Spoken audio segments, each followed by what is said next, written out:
Hi అండి, welcome back to PNV Telugu channel. ఈరోజు నేను జున్ను చేశానండి. ఇది ఒరిజినల్ పాలతో తయారు చేశాను అనమాట. జున్ను అనేది చూసారండి ఎంత బాగుందో. ఒరిజినల్ పాలు, ఇది ఫస్ట్ రోజు పాలతో నేను జున్ను తయారు చేశానండి. ఈ జున్ను ఎలా చేశాను ఏంటనేది నేను మీకు ఈ వీడియోలో చూపిస్తానండి. మీరు ఎవరైనా నా ఛానల్ కానీ ఫస్ట్ టైం చూసినట్లయితే నా ఛానల్ను సబ్స్క్రైబ్ చేసుకోండి.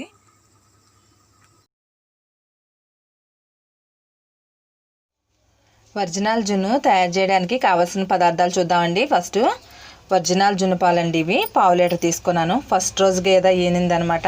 ఈ పాలు పావు లీటరు జున్ను పాలులోకి హాఫ్ లీటరు గేదె పాలు తీసుకున్నానండి, మామూలు పాలు. బెల్లం పావు కిలో తీసుకున్నాను. అందులోకి యాలకుల పొడి కొద్దిగంత, చిటికెడు సాల్టు, మిరియాలు. ఇప్పుడు జున్ను పాలని కలుపుకుందామండి. బెల్లం ఉంది కదండి, దీన్ని బెల్లాన్ని సన్నగా తరుక్కుందాం. తరిగినా పర్లేదు, మెత్తగా కొట్టుకున్నా పర్వాలేదండి.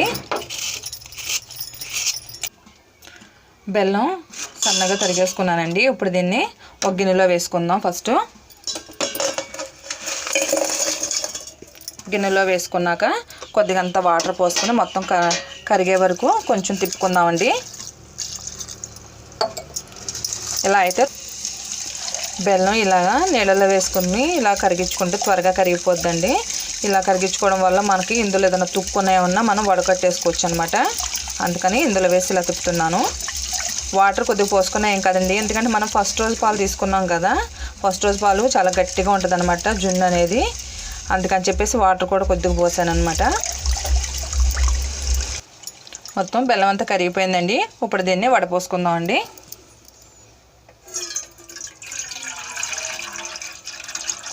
వడిపోసేసుకున్నానండి. చూసారండి అడుగున తుక్కు నలకలు ఎలా ఉన్నాయో. కొంతమంది ఏంటంటే డైరెక్ట్గా అందులో వేసి కలిపేస్తారు. ఈ తుక్కు అంతా మనకి అడుగుకి వెళ్ళిపోతుంది అనమాట. ఫ్రెష్గా ఉంటుందని చెప్పేసి నేను ఇలా వడకట్టుకున్నాను నేను. ఇప్పుడు ఇందులో పాలు పోసుకుందామండి. జున్ను పాలు పావు లీటర్ తీసుకున్నాను కదా, ఇందులో పోసేస్తున్నాను బెల్లంలో.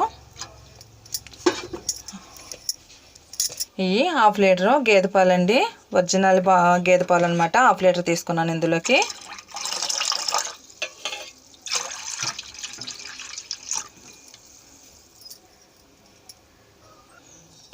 ఇప్పుడు ఇందులోకి యాలకుల పొడి వేసుకుందామండి. యాలకుల పొడి వేసుకుంటే చాలా బాగుంటుంది అనమాట. స్మెల్ అది మంచి ఫ్లేవర్ వస్తుంది.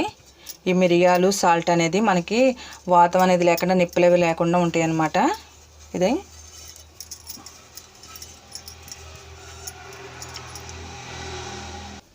అన్నీ వేసేసుకున్నాం కదండి. ఇప్పుడు ఒకసారి మొత్తం కలుపుకుందాం.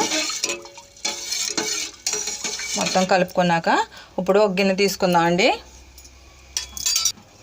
ఇప్పుడు ఒక గిన్నె తీసుకొని ఇందులో కొద్దిగంత వాటర్ పోసుకుందామండి. మన గిన్నె ఎంతవరకు ములుగుద్దో చూసుకుని దాన్ని బట్టి మనం పోసుకోవాలి. ఎక్కువ పోసుకుంటే మళ్ళీ ఇందులోకి పాలల్లోకి వాటర్ వచ్చేస్తుంది అనమాట. ఈ గిన్నె ఇలా పెట్టుకున్నాక మనం వాటర్ అనేది ఎంత ఉందని చూసుకోవాలన్నమాట. సరిపోద్దండి. నేను పోసిన వాటర్ చూసారా, అంచుల వరకు వచ్చింది, సరిపోతుంది అనమాట. మరీ ఎక్కువ పోసారనుకోండి పొంగిపోయి ఈ జున్ను పాలలోకి వచ్చేస్తుంది అనమాట. ఇప్పుడు లోపల ఒక ప్లేట్ వేసుకుందామండి. డబల్ వేసుకోవాలి వాటర్ వెళ్ళకుండా ఉండడం కోసం. ఇది ఒక ప్లేట్ వేస్తున్నాను నేను. నెక్స్ట్ పైన ఒకటి ఆవిరి బయటికి పోకుండా పైన ఒక మూత వేసుకోవాలి. ఇప్పుడు దీన్ని మీడియంగా, హైలో కాకుండా మీడియంలో పెట్టుకొని ఉడికించుకుందామండి.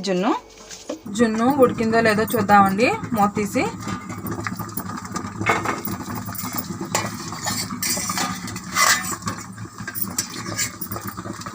ఉడికిపోయిందండి జున్ను.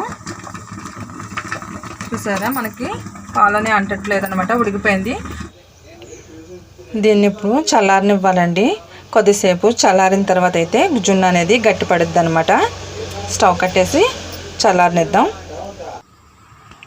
జున్ను అనేది చల్లారిపోయిందండి. బాగా వేడి ఉంది కదా ఇందాక. ఇప్పుడు చూసారా గట్టిపడింది జున్ను అనేది.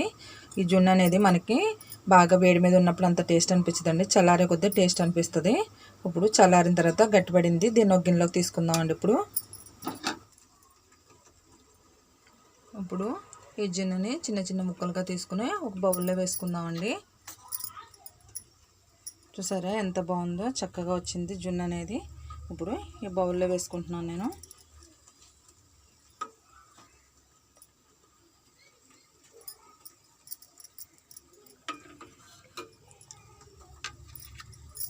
చూసారండి, జున్ను అనేది రెడీ అయిపోయింది.